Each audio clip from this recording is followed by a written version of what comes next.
UP में ये क्या चल रहा है? अभी एक जुमला सुना मैंने, आपके ही मुंह से जुमला सुना कि इस समय भारतीय जनता पार्टी में जो योगी का विरोधी है उत्तर प्रदेश में, उसके बल्ले बल्ले हैं। उत्तर प्रदेश के लोग ये कह रहे हैं, खासतौर से पूर्वांचल के लोग ये कह रहे हैं कि योगी जी के जितना विरोधी बात वो कोल के तो लॉटरी लग गई बा। और आप देख लें कि पूरे हिंदुस्तान में बीजेपी में जो कुछ भी है वो सब इनके यस मैन है। एक योगी है कि जो इनके यस मैन या यूं कहीं कि रबर स्टैंप नहीं है, उनकी अपनी भी इन लोगों से इतर आवाज रहती है, तो वो खटकता है।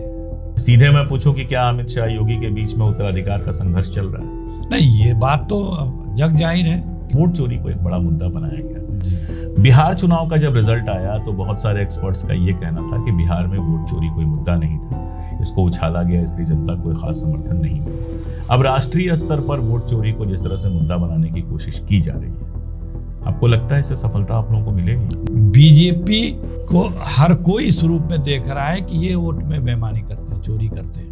वो ये मान बैठे हैं लोग, ठीक है, उसके आधार पर वोट कितना दे रहे हैं कितना नहीं दे रहे हैं ये अलग विषय है, लेकिन ये हर कोई मानता है। आप देखिए, राहुल जी ने पार्लियामेंट में बड़े स्पेसिफिक पॉइंट रेज किए कि वोट चोरी रोकने के लिए ये इलेक्टोरल रिफॉर्म्स करनी चाहिए। लेकिन हमारे सरकार ने, बीजेपी की सरकार ने, आदरणीय अमित शाह जी ने अपना सिर्फ सफाई देते रहे और उन मुद्दों को टच तक नहीं किया। वैसे कल राहुल गांधी जी ने तीनों चुनाव आयुक्तों का नाम लेकर बाकायदा बात की, और ये भी इम्यूनिटी वाली बात बार बार आ रही है कि एक कानून बना दिया गया जिसके तहत अब इन लोगों के खिलाफ कोई कार्रवाई नहीं हो सकती है। उस पर भी राहुल गांधी ने कहा कि हमारी सरकार आएगी।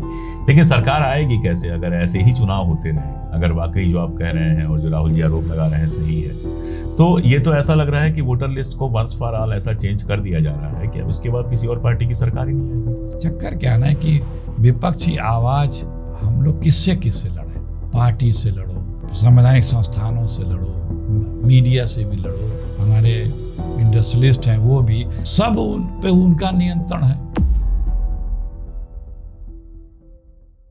नमस्कार, मैं अशोक कुमार पांडे और स्वागत है आपका TCH पर। हमारे साथ हैं आज कांग्रेस के राष्ट्रीय प्रवक्ता अखिलेश प्रताप सिंह जी। और खास बात यह है कि उत्तर प्रदेश से लगातार एक से एक खबरें आ रही हैं। लग ये रहा है कि अमित शाह और योगी का जो शीत युद्ध है, कोल्ड वार है, एक नए फेज में जा रहा है। अध्यक्ष बनाया गया है पंकज चौधरी जी को, जिनके योगी जी से कितने मीठे रिश्ते हैं हम सब जानते हैं। और इसके अलावा पहली बार ऐसा हुआ है कि किसी ऐसे स्टेट में जहां मुख्यमंत्री भारतीय जनता पार्टी का हो, शिकायत ये की गई है कि SIR में 4 करोड़ वोट काट दिए गए हैं और उसमें से 80 से 85% बीजेपी के वोटर हैं, ये कहना है योगी जी का। लंबी बात मैं नहीं करूंगा, लंबी बात अखिलेश जी करेंगे। बहुत बहुत स्वागत आपका चैनल पर एक बार फिर से। यूपी में ये क्या चल रहा है? अभी एक जुमला सुना मैंने, आपके ही मुंह से जुमला सुना कि इस समय भारतीय जनता पार्टी में जो योगी का विरोधी है उत्तर प्रदेश में, उसके बल्ले बल्ले हैं। ये उत्तर प्रदेश में चर्चा में है। हाँ। ये उत्तर प्रदेश के लोग ये कह रहे हैं, खासतौर से पूर्वांचल के लोग ये कह रहे हैं कि योगी जी के जितना विरोधी बात वो कोल के तो लॉटरी लग गई बा। जितने लोग योगी के विरोधी हैं उनकी लॉटरी लग गई। हाँ, तो ये काफी दिनों से चल रहा है। जैसे एक वहाँ पे स्थानीय विधायक थे, वो उनको राज्यसभा बनाया गया, राधा मोहन दास अग्रवाल, डॉक्टर राधा मोहन दास अग्रवाल जी। एक हमारे बीजेपी के लीडर को वहीं, जो इनके मोदी योगी जी के विरोधी थे, उनको राज्यपाल बनाया गया। शुक्ला जी की बात कर रहे हैं। हाँ जी। फिर एक वहाँ से राज्य मंत्री बनाए गए जी। ये पंकज चौधरी जी महाराजगंज से पहले राज्य मंत्री बनाए गए और अब प्रदेश अध्यक्ष बनाए गए। तो आम चर्चा है ये कि सिर्फ योगी जी के विरोधियों के लॉटरी लग गई है और उनको नियंत्रित करने में पूरी बीजेपी लगी हुई है, लेकिन उनको नियंत्रित नहीं कर पा रही है। ये बीजेपी खाने में भी जो यार मित्र हैं वो इस बातों को जिक्र कर रहे हैं। अच्छा, ये तो यूपी का मामला हुआ। इसको अगर राष्ट्रीय स्तर पे कर दें और पूछें कि ऐसा क्यों हो रहा है, क्योंकि देखिए यूपी एक बड़ा स्टेट है और भाजपा का मजबूत गढ़ धीरे धीरे बना है। लेकिन पिछले लोकसभा में हमने देखा कि सेकंड नंबर पे आ गए, जो है सपा की सीटें सबसे ज्यादा आई और कांग्रेस को भी बड़ी अच्छी सीटें मिली। आपकी सीट भी बस रह गई, वरना वो भी देवरिया से निकल सकती थी। तो प्रदर्शन बहुत अच्छा रहा। अगर आप देखें, सपा कांग्रेस का प्रदर्शन जो है वो बहुत अच्छा रहा। और उसके बाद भी यह खबर आई कि अमित शाह योगी के बीच में कुछ चल रहा है, क्योंकि स्मृति ईरानी का प्रचार तक करने नहीं गए योगी और बाद में कहा गया कि अमित शाह ने टिकट बांटी थी, अमित शाह ने सब कुछ प्लान किया था, तो हार भी उनकी है। और तीसरी बार इस समय दांव पे है भारतीय जनता पार्टी के लिए, तीसरी बार विधानसभा दांव पे है। ये सब करने से विधानसभा में खतरा भी हो सकता है। तो क्यों ये कर रहे हैं अमित शाह या कोई भी, ये क्यों कर रहा है कि योगी विरोधियों को इतना बढ़ा रहा है? इससे क्या फायदा? देखिए, जो पब्लिक परसेप्शन है वो ये है आज के तारीख में कि जो दिल्ली में बीजेपी, आज की जो बीजेपी है उसमें दो लोगों की चलती है, अमित शाह जी और आदरणीय प्रधानमंत्री जी की। और आप देख लें कि पूरे हिंदुस्तान में बीजेपी में जो कुछ भी है वो सब इनके यस मैन है। एक योगी हैं कि जो इनके यस मैन या यूँ कहें कि रबर स्टैंप नहीं है, उनकी अपनी भी इन लोगों से इतर आवाज़ रहती है। तो वो खटकता है कि पूरा देश तो हमारे इशारे पे है, बीजेपी का जो नेता लोग हैं ये नहीं है। तो लोगों का सोचना ये है कि इसीलिए ये लोगों का छोड़िए, अपना आप बताइए। देखिए ये सीधे मैं पूछूं कि क्या अमित शाह योगी के बीच में उत्तराधिकार का संघर्ष चल रहा है? नहीं, ये बात तो जग जाहिर है कि दोनों लोगों के संबंध अच्छे नहीं हैं। तो बीजेपी के लोग ही बताते हैं और जिस तरह से बयान आते रहते हैं उससे भी लगता है तो खतरा तो किसी रूप में महसूस ही करते होंगे लोग। जैसे शिवराज सिंह चौहान को किनारे लगा दिया गया, भाई तीसरी बार मुख्यमंत्री, चौथी बार मुख्यमंत्री, उन्हीं के नेतृत्व में लड़ा गया चुनाव, जीते और उसके बाद वो किनारे लगा के आराम से केंद्र में लाया गया, लेकिन वो शरीफ आदमी है, कुछ नहीं बोले। योगी जी का तो रिकॉर्ड रहा है, पहले भी पार्टी से अलग हो चुके हैं। हाँ, पहले भी एक बार अटल जी आडवाणी जी के समय पार्टी से अलग हुए थे, फिर आडवाणी जाकर के बाद में मनाए थे उनको। तो योगी जी के साथ एक ये रिस्क तो है ही है कि अगर उनको ज़्यादा छेड़ा छाड़ा गया तो वो विद्रोह करना उनके स्वभाव में है, तो वो और उनका विद्रोह पता ना बीजेपी झेल पाएगी कि नहीं झेल पाएगी, क्योंकि यूपी बड़ा स्टेट है, बड़ा स्टेट भी है। अच्छा, कांग्रेस की बात करें, कल बहुत बड़ी रैली हुई है और रैली वाकई सफल थी, हमको भी सूचना मिली और काफ़ी मित्रों से रिकॉर्डिंग वगैरह हमने देखी और लोग बता रहे थे काफ़ी सफल रही, देश भर से लोग आए थे और वोट चोरी को एक बड़ा मुद्दा बनाया गया। बिहार चुनाव का जब रिजल्ट आया तो बहुत सारे एक्सपर्ट्स का ये कहना था कि बिहार में वोट चोरी कोई मुद्दा नहीं था, इसको उछाला गया, इसलिए जनता को खास समर्थन नहीं मिला। अब राष्ट्रीय स्तर पर वोट चोरी को जिस तरह से मुद्दा बनाने की कोशिश की जा रही है, आपको लगता है इससे सफलता आप लोगों को मिलेगी? देखिए, रैली की बात जहां आपने शुरू की, रैली तो इतनी भयंकर थी कि जितने लोग अंदर थे उससे 5-7 गुना लोग बाहर थे, ग्राउंड अंत तक भरा हुआ था, बहुत लोग बाहर थे। अब जहां तक आप कह रहे हैं कि वोट चोरी मुद्दा नहीं है, वो मुद्दा चिपक चुका है बीजेपी के माथे पे। आज बीजेपी को हर कोई इस रूप में देख रहा है कि ये वोट में बेईमानी करते हैं, चोरी करते हैं। वो ये मान बैठे हैं लोग, ठीक है, उसके आधार पर वोट कितना दे रहे हैं कितना नहीं दे रहे हैं ये अलग विषय है, लेकिन ये हर कोई मानता है कि बीजेपी वोट चोरी करती है, पोलिंग व्यवस्था में गड़बड़ी करती है। आप देखिए, राहुल जी ने पार्लियामेंट में बड़े स्पेसिफिक पॉइंट रेज किए कि वोट चोरी रोकने के लिए ये इलेक्टोरल रिफॉर्म्स करनी चाहिए और लोकतंत्र को और हमारे चुनाव की प्रक्रिया को और पारदर्शी मजबूत बनाने के लिए रिफॉर्म्स जग जाहिर है कि वो सब होने चाहिए, सब लोग महसूस करते हैं। लेकिन हमारे सरकार ने, बीजेपी की सरकार ने, आदरणीय अमित शाह जी ने अपना सिर्फ सफाई देते रहे और उन मुद्दों को टच तक नहीं किया। बहस जिस पे हो रही है उस पे कुछ नहीं दिया कि हम हाँ ठीक है हम ये करेंगे, हमें ये करना चाहिए, इससे बेहतर होगा, या यही कहते नहीं इससे चुनाव प्रक्रिया और बाधित होगी या खराब होगी, ये भी नहीं कहा, क्योंकि ये कह नहीं सकते थे। तो राहुल जी की प्रेस कॉन्फ्रेंस जितनी हुई, तथ्यों के आधार पे, सबूतों के आधार पे राहुल जी ने मुद्दे रखे, दिखाए और चुनाव आयोग ने कुछ जवाब नहीं दिया और सब डॉक्यूमेंटेड एविडेंस के साथ ये बात कही। कुछ नहीं है, लोगों से बात करो तो लोग, मीडिया वाले या बीजेपी के लोग कहते हैं भाई चुनाव का तो एफिडेविट दो। कल भी मुझसे कुछ लोगों ने पूछा कि भाई फिर एफिडेविट देना चाहिए।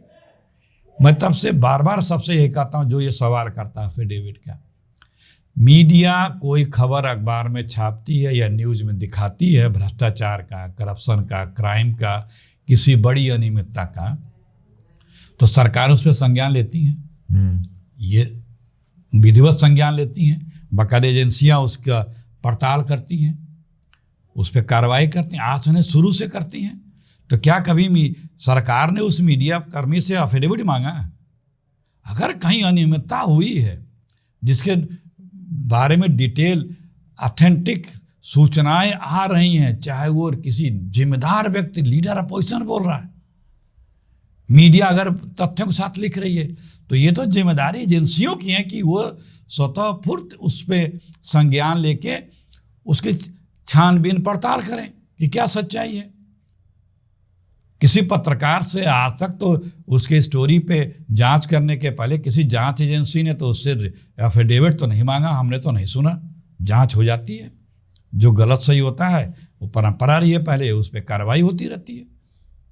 तो ये कह देना कि आप चुनाव आयोग द्वारा कि आप एफिडेविट दिए, ये सरासर गलत है। हम कई चुनाव लड़े, ऑब्जर्वर को मौखिक फ़ोन करो तुरंत संज्ञान लेता है, डीएम को मौखिक फ़ोन करो तुरंत संज्ञान लेता है।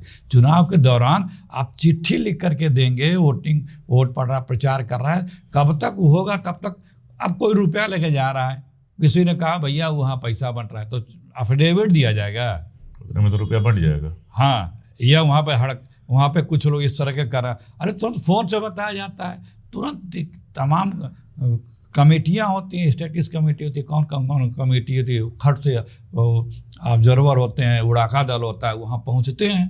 तो सूचनाओं पे सरकार के संवैधानिक संस्थाएं काम करती रही हैं। और चुनाव आयोग को देखिए, लोकतंत्र में बड़ी महत्वपूर्ण भूमिका, उसकी पारदर्शिता, निष्पक्षता बहुत जरूरी है। हमारे लोकतंत्र में आस्था बनाए रखने के लिए उसकी पारदर्शिता बहुत है। अब बिहार में एक केंद्रीय मंत्री मंच से एलानिया बोल रहा है कि जो बीजेपी को वोट न दे ओके पोलिंग बूथ तक मत जाने देना। चुनाव आयोग ने कोई नोटिस दिया उनको किसी तरह से रोक लगाई, कोई सवाल जवाब किया? वोटिंग के दिन तक लोगों के खातों में 10,000 रुपए जा रहे थे, गए। ये क्या आदर्श आचार संहिता है?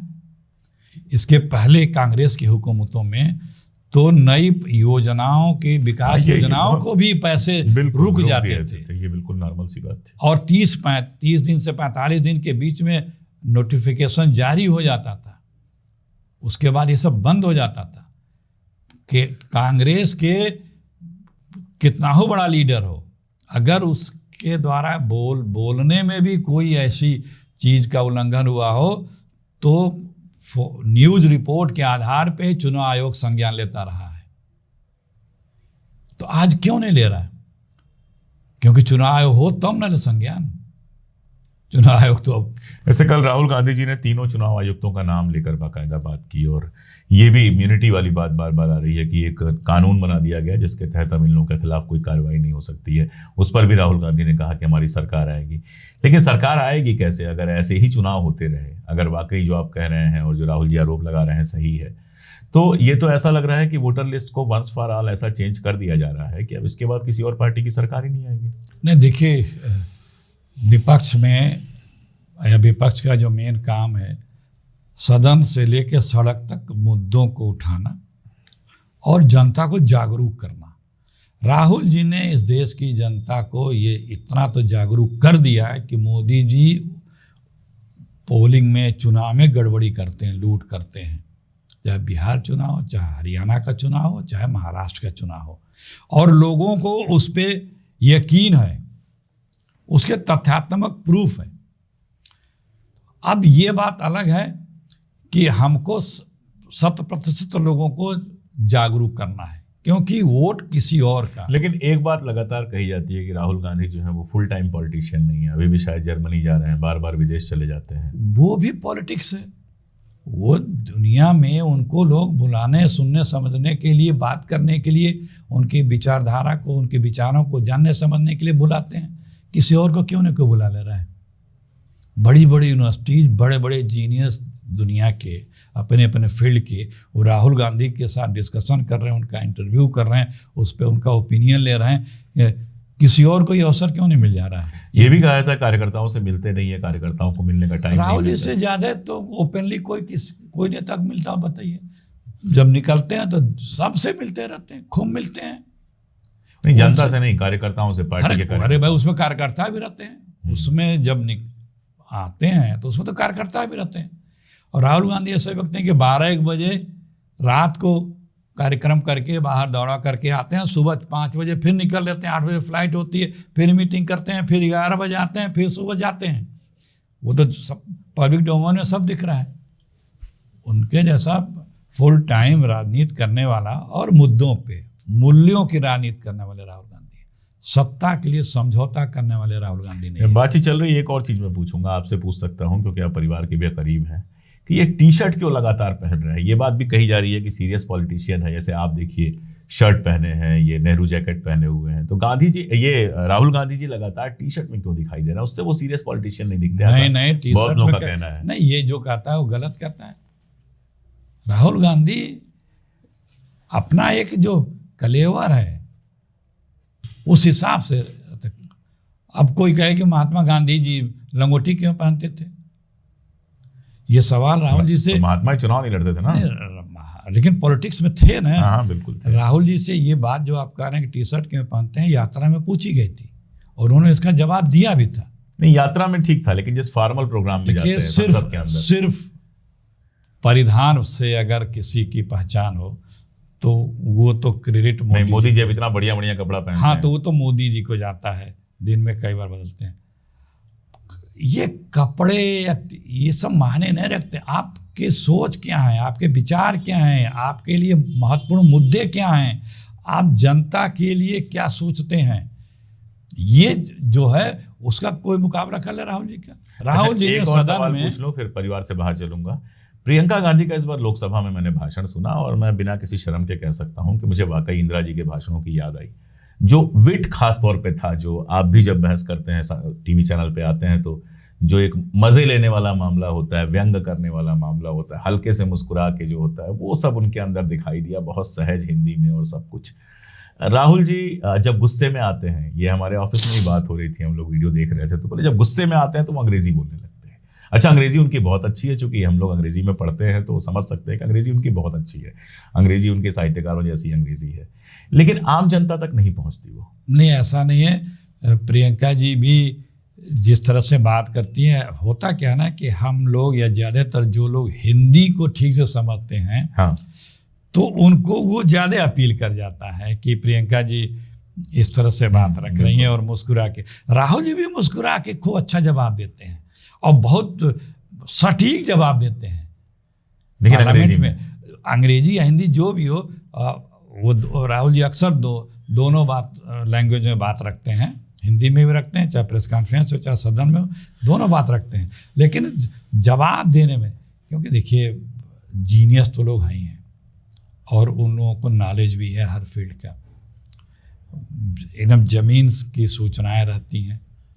चाहे आप टेक्नोलॉजी में चले जाएं, चाहे आप एडवांस चीज़ों में जो क्या फ्यूचर में होने वाला है, वो कैसा होना चाहिए इस देश के लिए, कहाँ की दुनिया में क्या क्या नई नई चीज़ें चल रही हैं, उस सब के लिए वो लोग काफ़ी कीन रहते हैं और उसके बारे में बातचीत, पढ़ना लिखना, जानकारी रखना और मेरे देश में कैसे आए, उसके वो चीज़ें उनके दिल में रहती हैं और उसके लिए प्रयास करते रहते हैं। इसीलिए देखिए राजीव जी में था, कभी कोई सोचता था, राजीव जी की हर बात को शुरू में लोग नकारते थे, शुरू में नकारते थे। हम लोग जाते थे टिकट लेने, नाश्ता करके जाते थे, वो उतारता था 25-30 टिकट बनाने में रिजर्वेशन का दिन बीत जाता था और वापसी का बनता भी नहीं था। तो उस समय हमें याद है वो टिकट के साथ पर्ची मिलती थी, छोट 2-3 टिकट में से हाथ पे लिखा हुआ। हमें याद है लोग कहते थे कि ये कंप्यूटर ला रहा है, ये 10 लोगों की नौकरी खाएगा, ये अफवाह फैलाई गई थी। हम लोग कहते थे कि भैया ये 10 लोगों की और नौकरी देगा, तो अरे यार इतना काम सब कंप्यूटर में करी तो कैसे 10 लोगों को और नौकरी मिली। और आज देखिए फैक्ट है कि यही हमारा IT सेक्टर सबसे ज़्यादा जॉब दे रहा है दुनिया में, हमको माइंड पावर बना दिया। तो ये विजन जो है ये कांग्रेस के नेताओं में, इन लोगों को सिर्फ चुनाव लड़ने तक ही इनका विजन है। खैर, लेकिन चुनाव लड़ना, चुनाव जीतना, सत्ता में पहुंचेंगे तभी विजन लागू कर पाएंगे। दूसरी बात कर लेते हैं, यूपी में इस समय एक और मसला जो है वो बहुत ज़्यादा, जब आप कह रहे थे कि अखबार रिपोर्ट करते हैं, सरकार एक्शन लेती है, तो मुझे याद आया था कफ सिरप को लेके जो मामला है। और देखिए वो बहुत इमोशनल और बहुत भयानक मामला है। मतलब सैकड़ों बच्चे अगर वो कफ सिरप पीकर मर चुके हैं। अभी हाल में खबर आई थी कि दो भाइयों को था, माँ ने दोनों को पिला दिया, बड़ा वाला मर गया, छोटा वाला अभी संघर्ष कर रहा है। और उसमें भाजपा से जुड़े हुए लोगों का नाम आ रहा है, जिस सिपाही का नाम आया, जिसका बंगला ईडी सर्च करके गई है, उसका लेके सब कुछ। लेकिन जिस तरह से सरकार का इस पर आना चाहिए था, सरकार को जिस तरह से कार्यवाही करते हुए दिखना चाहिए था, शुरुआती दिन में कम से कम नहीं दिखी है। अब थोड़ा बहुत दिख रहा है। देखिए, ये प्रकरण में सरकार ने 2024 में एफआईआर किया था और आप देखिए कितना विकास यूपी में हो रहा है। बीजेपी के लोग दावा करते हैं, उनके दावों में सच्चाई देखिए कितनी है कि एक बर्खास्त सिपाही का महल है। यही विकास है ना, इसी विकास की चर्चा कर रहे हैं बीजेपी वाले संभवतः। यदि विकास देखना हो तो बर्खास्त सिपाही का मतलब मैंने सरकारी नौकरी की है, ईमानदारी से कोई आईएएस अफसर भी उतना बड़ा मकान नौकरी से नहीं बनवा सकता। तो ये, और वो भी लखनऊ में, और ये आम बात है, किसी से भी बात कर लीजिए कि अगर आप सत्ता समर्थित हैं तो आप कानून से ऊपर हैं। तो ये हर जगह जहां बीजेपी की सरकार है, यूपी में भी, आप बस बीजेपी में आइए, जिसको आदरणीय प्रधानमंत्री जी महाभ्रष्ट करप्ट 40,000, 20,000, 30,000 करोड़ का भ्रष्टाचारी बताते थे, आते हो नीट क्लीन हो गया। तो ये तो अपना पराया, ये सरकार तो देखती है कानून सबके लिए बराबर होता है, लेकिन इसके राज में कानून सबके लिए। लेकिन उस मुद्दे पर विपक्ष भी बहुत बोलता हुआ दिख नहीं रहा है। नहीं, खूब बोल रहे हैं हम लोग, खूब बोल रहे हैं, ऐसा नहीं है, रोजाना बोला जा रहा है। चक्कर क्या ना है कि विपक्षी आवाज हम लोग किससे लड़ें? पार्टी से लड़ो, संवैधानिक संस्थानों से लड़ो, मीडिया से भी लड़ो, जितने हमारे इंडस्ट्रियलिस्ट हैं वो भी, तो सब उन पे उनका नियंत्रण है। हम लोग की बात, अब तो सोशल मीडिया काफ़ी हावी हो गया है, पैरेलल चल रहा है, बातें पहुंच जा रही हैं, लेकिन जो है स्थापित पुराने मीडिया, उसमें हम लोग को स्पेस कम मिल रहा है, नहीं के बराबर मिलता है। तो ये एक बात है, लेकिन धीरे धीरे जनता तक बात पहुंच रही है, जनता। अच्छा, एक बात बताइए, अभी उन्होंने अपना पार्टी अध्यक्ष बना लिया, एकदम राहुल गांधी जी की सभा चल रही थी, उसी बीच में लेटर आ गया, सारा देश जान गया। आपके यहाँ पार्टी अध्यक्ष बनना होता है, महीनों कवायद चलती है, चुनाव होता है, ये होता है, वो होता है। यहाँ देखिए बैठे बिठाए घंटा भर में अध्यक्ष सामने आ गया, किसी पत्रकार को कोई आइडिया नहीं, किसी को कुछ पता नहीं।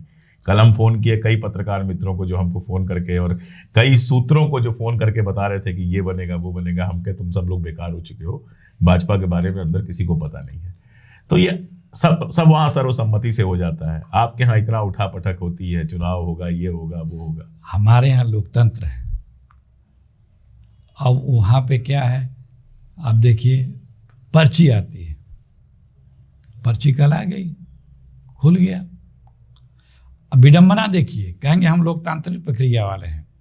पहले आप अध्यक्ष बना दिए जा रहे हैं, उसके बाद आपका चुनाव होगा, गद्दी पे पहले बैठा दिए जाएंगे, अब फिर होगा कि अब आपका चुनाव होगा। मतलब ये सवाल बनता है ना कि भाई कार्यकारी क्यों बनाए? नड्डा साहब को बीमार तो पड़े नहीं है, कार्यकारी चाहिए। आपको अगर पद पे बिठा दिया जाए और कहा जब चुनाव होगा, तो समझ में आ गया कि किसका चुनना है। तो और उस पर से कहेंगे हम लोग लोकतांत्रिक हैं। तो परिवारवाद भी नहीं है। हाँ, परिवारवाद भी नहीं है, भले इनके पिताजी भी विधायक रहे हों। देखिए, परिवारवाद पे तो हम गिनाना शुरू करेंगे अगर पूर्वांचल से, तो बहुत समय लगेगा। कभी उस पर करिएगा, हम आपको। अच्छा, आप इसको मानते हैं कि नहीं? आदित्यनाथ को आप परिवारवाद का मानते हैं? क्यों नहीं मानते? हम तो उनको मानते हैं। अवैधनाथ भी एमपी रहे। हाँ, तो लीगल फादर तो अब उनके वही हैं। तो है ही है। उस जिले से हमारे जिले में गिन लीजिए, अभी जो मंत्री हैं उनके पिताजी भी थे। यहाँ पे कई लोग हैं, यहाँ पे जितने बांसगांव से जो मंत्री जी हैं वो भी हैं। तो यूपी में जितने चीफ मिनिस्टर रहे हैं बीजेपी के। अच्छा, यूपी की बात हुई तो अब चीफ मिनिस्टर की, तो एक सवाल हमको आप सोच ही रहे थे फोन पे पूछने का, लेकिन अभी पूछ लेते हैं। राजनाथ सिंह को हम लोग पढ़ा लिखा आदमी मानते रहे, फिजिक्स के प्रोफेसर थे, हमारे पिताजी जानते थे उनको, तो उनके लिए एक सम्मान रहा है। उनको क्या अचानक हुआ कि व्हाट्सएप हिस्ट्री पढ़ाने लगे बाबरी मस्जिद पे?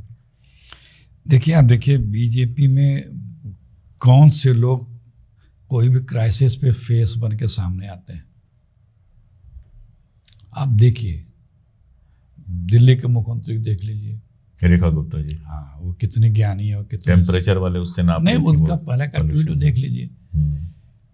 बिहार में देख लीजिए, सम्राट चौधरी जी भी बने हैं, एफिडेविट, और वो जो है उसके पहले गिरिराज जी थे। वहाँ 2 पढ़े लिखे सभ्य लोग थे जो हटा दिए गए, रविशंकर प्रसाद जी और वो जो जहाज उड़ाते हैं, क्या नाम, रूडी साहब। वो पसंद नहीं है बीजेपी की ये लोग पसंद है। आसाम में देखिए कौन लोग पसंद है, पार्लियामेंट में आसाम वाले को तो आप ही पार्टी से मंगाए हैं ना। तब तक तो ठीक था, लेकिन तो अब लगता है कि पार्टी लाइन पे ही इनको भी चलना पड़ा है। बेटे के लिए कि अपने लिए?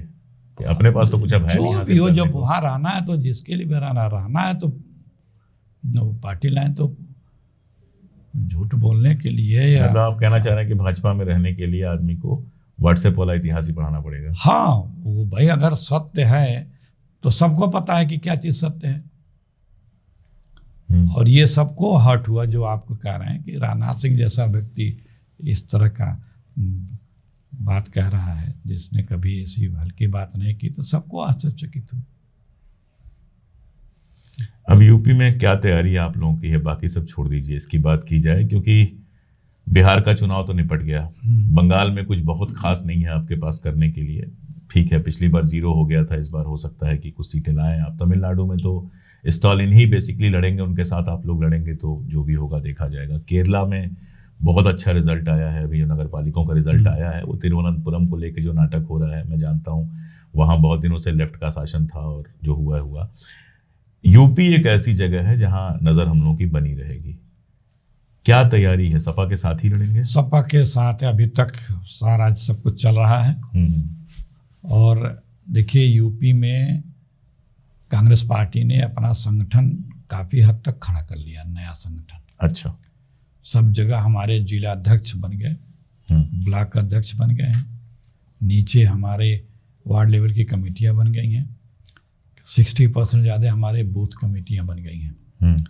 तो संगठन का काम हमारा लगता है 1 महीने में पूरा हो जाएगा। बहुत अच्छा संगठन सृजन के जो कार्यक्रम चल रहा है यूपी में, अच्छा हो गया है। हम लोग हर जगह संगठन खड़ा करके तैयारी कर रहे हैं। गठबंधन होना है, कितने पे होना है, कौन कौन सीट पे होना है, ये पार्टी हाईकमान तय करती है। और आज के तारीख में जो लोकसभा का माहौल था यूपी में, एक बहुत बड़ा वोट बैंक जो हमारा था, वो हमारे साथ आज भी है यूपी में।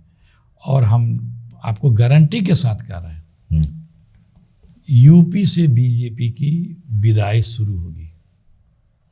ये आप देखिएगा 2027 में बीजेपी की विदाई उत्तर प्रदेश से शुरू होगी, क्योंकि वहां भयंकर भ्रष्टाचार है, भयंकर अपराध है, हर तरह के अपराध में यूपी नंबर 1। योगी जी भी 10,000 भिजवा दिए तो अगर योगी जी भी 10,000 भिजवा दिए खाते में तो क्या कर लेंगे? देखिए, वो कुछ वोट कम करेगा, लेकिन हमारा विक्ट्री मार्जिन इतना ज्यादा है कि फर्क नहीं पड़ेगा। और लोग इस बात को समझ रहे हैं।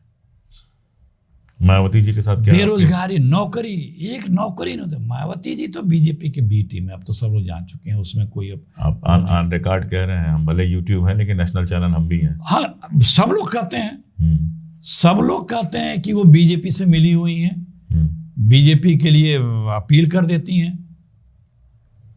देखिए, राजनीति छुप के नहीं होती है, इलेक्टोरल पॉलिटिक्स। उसमें तो आपको अपने समर्थकों, वोटरों को निर्देश देना होता है। जिस तरह से मायावती जी का तेवर होता था, बोलने का, लड़ने का, निकलने का, पिछले 5 साल में कहीं दिखा सत्ता के खिलाफ किसी तरह की बात का? अनेकों अवसर पे तो उन्होंने डायरेक्ट, इनडायरेक्ट, और ये बात देखिए सब लोग समझ गए हैं, हम कहें या ना कहें। तो गठबंधन आपका अगर होता है तो आपका और अखिलेश जी का होगा, और कुछ छोटे दल? हाँ, हमारा इंडिया गठबंधन यूपी में अभी चल रहा है, अभी चल रहा है। कितने पे होता है, कैसे होता है, क्या होता है, आगे जो भी होना है निर्णय। आप लड़ना चाहते हैं? विधानसभा लड़ेंगे इस बार? अब हमें क्षेत्र के लोग, पार्टी के लोग कह रहे हैं, तो हमारी भी इच्छा है। आपकी इच्छा है ना? सब जो भाई एक सीट की लड़के लड़ाया जाए, जीता जाए, और अगल बगल के सीटों पे, जिलों के सीट पे मदद की जाए। और यूपी में नौजवानों का भविष्य खत्म, एक पूरी पीढ़ी। वो तो ठीक है, ठीक बात है। 10 साल 12 साल हो गया, किसी को न नौकरी न रोजगार, सारे पर्चे लीक, किसी भी प्रकार का कोई भविष्य नहीं।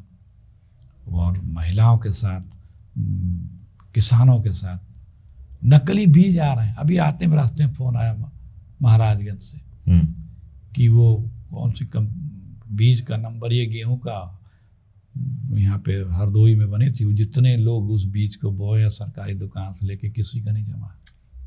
बताइए, खाद मिल नहीं रही, वो एक टाइम खत्म हो जाएगा, खाद मिल नहीं रही है। बिजली महंगी कर दी आपने, अब सबको घर घर जो मीटर लग गया है, सबको मोटा मोटा बिजली का बिल आ जा रहा है।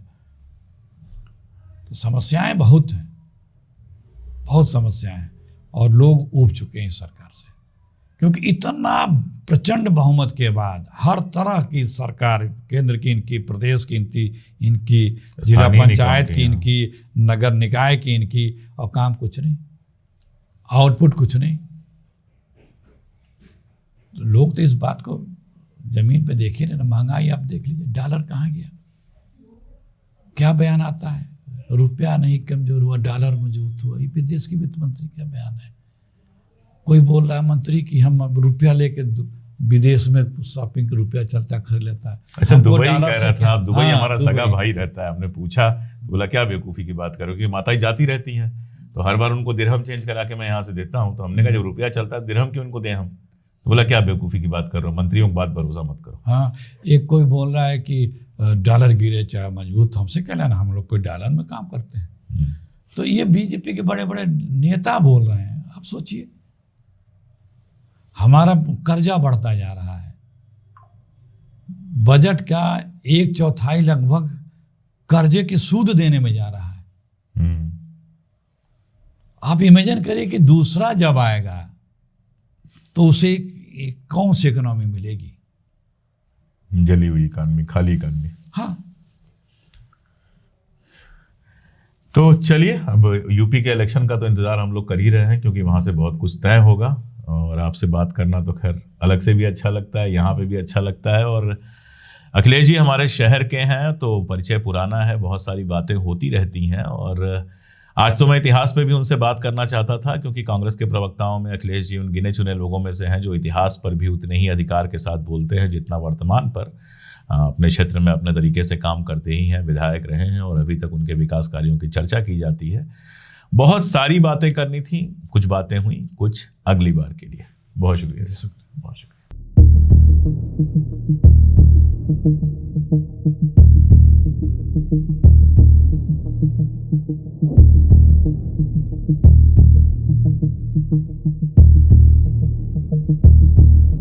Thank you.